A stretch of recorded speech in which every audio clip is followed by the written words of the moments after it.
Dengan bantuan teknologi canggih, beberapa bagian teks berhasil dibaca. Teks itu bukan dalam bahasa Arab atau Cina, melainkan semacam dialek Arab kuno, bahasa yang juga digunakan oleh bahasa Yunani kuno di Timur Tengah. Golongan itu tampaknya merupakan catatan dari para pengikut Nabi Zulkifli yang ditulis sesaat sebelum atau setelah wafatnya beliau.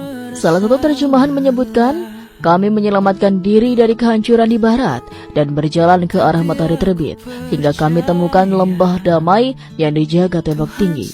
Kalimat ini membuat sebagian peneliti menduga bahwa Nabi Zulkifli dan pengikutnya melarikan diri dari suatu konflik besar dan akhirnya menetap di kawasan timur jauh yang kini dikenal sebagai wilayah Cina Utara. Di luar situs makam, para peneliti mulai mencari bukti-bukti pendukung di daerah sekitar.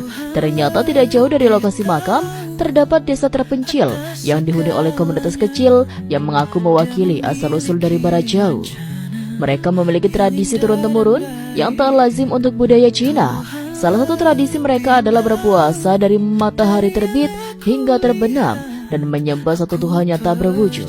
Mereka tidak menyebut nama Allah karena keterbatasan bahasa, tapi dalam ritual mereka, sebutan yang digunakan memiliki akar yang dekat dengan bahasa Ibrani dan Arab.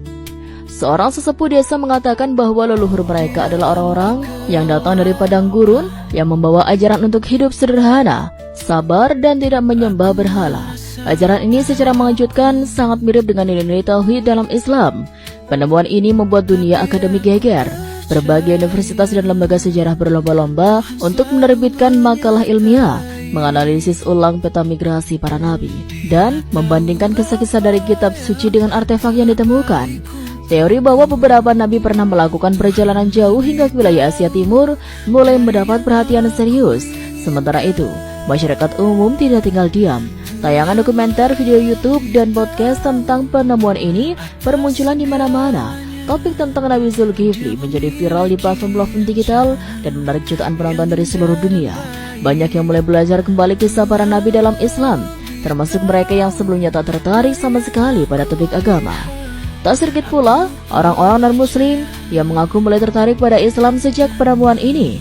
Salah satu tokoh publik Cina, seorang selebritas berpengaruh, secara terbuka mengungkapkan ketertarikannya pada ajaran Islam setelah mengunjungi lokasi makam.